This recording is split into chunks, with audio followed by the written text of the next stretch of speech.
Good morning, campers. Here's some coffee for you.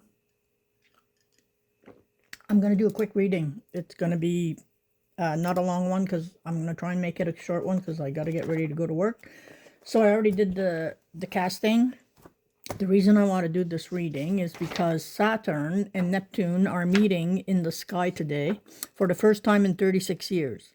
And Saturn builds, so the planet Saturn helps to build, and the planet Neptune helps to dream. So when these two forces unite, the impossible starts to feel achievable. And what you commit to right now has the power to shape for the next 3 chapters of your life. So I would suggest to write down your dreams and intentions. That's what I'm planning on doing today. So I pulled two. The question that I did ask was, what universal energies can we tap into from the alignments of Saturn and Neptune?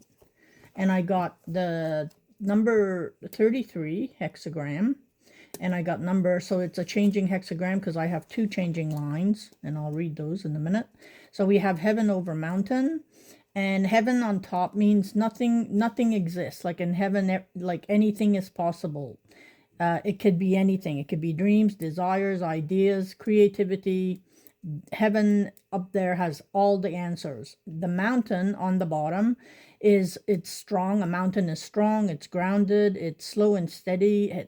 You have knowledge and thought when you're standing in the mountain. And then we have fire. It's going to change into the next hexagram. I'll read fire in a minute, but I'm going to read number 33, which is retreat.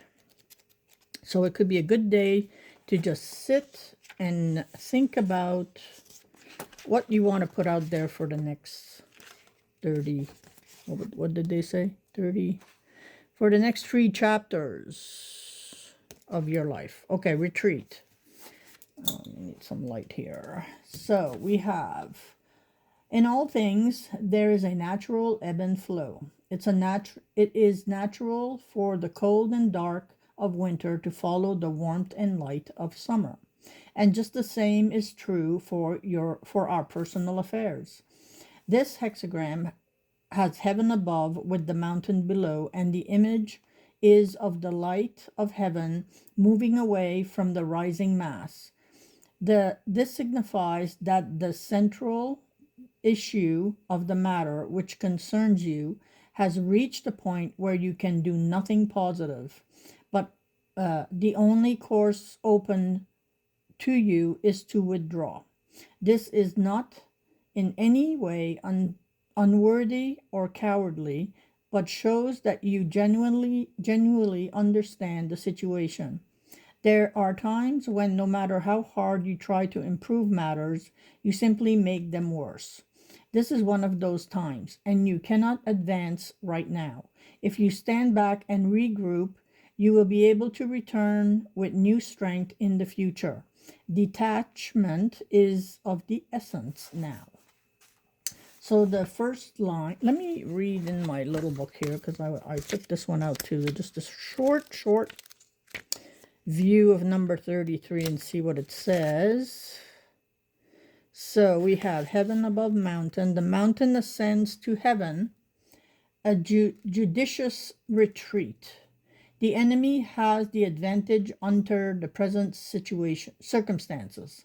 A retreat is the wisest course. But for future success, it must be well considered. The mountain provides shelter and the perspective that comes from rising above the situation. From this vantage point, the next battle can be calmly planned. Okay, that's the tiny I Ching, the mini I Ching, I would say. All right, so we have number 1 line. So the first line says, the situation is very dangerous right now, and you are in a particularly exposed position.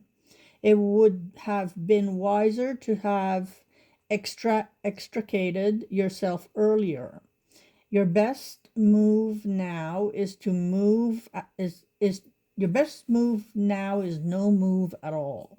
In other words, stay as still and quiet as possible until the worst has passed. And then we have the fifth line. So the fifth line is, now you have decided to withdraw. You must do so in the most gracious manner possible. And above all, make sure that nothing distracts you from your purpose. Okay. Now we have the fire number 30. And the number 30 hexagram is actually fire. So I'm going to read about the lines. And the line is about, so we have fire over fire. So that means it's power to burn. It's instant. It's an instant force. So it's prosperity of light. And it's also the energy of the sun. So it's very powerful. Okay, so we have number 30, and it says, this double hexagram has the triagram which represents the clinging fire, both above and below. The ancient Chinese saw fire as having no definitive form and being totally dependent on the object that was burning. Hence, the use of the word clinging is in respect to the fire triagram. They saw this as a relationship of interdependency, and this is what lies at the very heart of this hexagram. You and the focus of your predicament are dependent on each other, and you must find a way to use your energies constructively. The whole can equal more than the sum of the parts if you understand this relationship of interdependency and apply it intelligently. Fire will burn out very rapidly unless it has some lasting source on which to draw. At this point, it is important to raise your level of self-understanding and avoid arrogance or excess. So the number one line, so this first line is going to change into this hexagram. So we have a yin energy, so it has to move into a yang energy, which yang energy is a moving energy. A yin energy is a receptive energy. So we have a number one, which is there's a new beginning indicated here, and this brings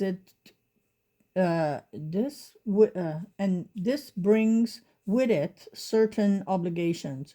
Your direction and goals must be very clear in your mind. As much as this is new to you, you must remember to remain humble. Then we have the fifth line, which is, we have yang energy, which was a moving energy, and we need to put it into a yin energy, so a receptive energy. So we have the fifth line. You have reached a point of genuine and sincere interchange. The loss of some part of yourself may cause you some grief at first, but the gains you have will far outweigh any sense of sorrow. This is an auspicious moment. And I want to read out of the mini I Ching, number 30, and see what this says.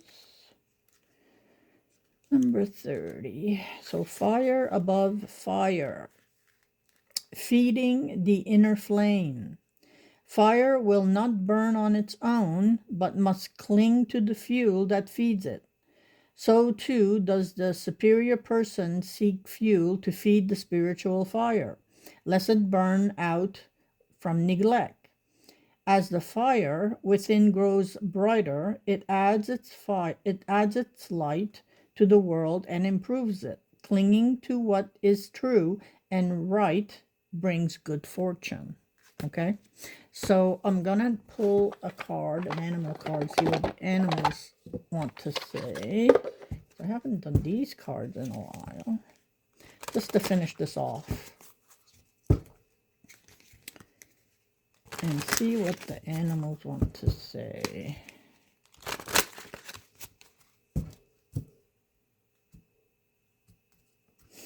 And I'm gonna pick the first card. We have wisdom, the moose. So let your head and mind reach for the stars, yet keep your feet grounded on the earth. Listen to the ancient wisdom in your soul. The ancestors speak through you. You know much. And that's kind of what the I Ching is saying too. Like, reach for the stars, the heavens, but keep your feet grounded on the earth, the mountain.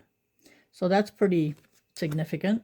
Let's pull up another one. We have Pathfinder, the wolf. Release your past and start a new journey. You are a teacher and help others find their way. There will be challenges, but your soul is strong. Perseverance is your secret power. You have a love that endures. All right, let's pick one more and that'll be it. One more. And we have the white stag, the protector. You are an old soul. Your best friend is nature. Use your intuition to take you where you want to take you where you want to go. Awaken to the powerful force within you. You are meant to create blessings with your magic. Well, I think that fits pretty well. So, my message today is be kind to yourself and others and do something that you love today. All right? So, thanks for watching.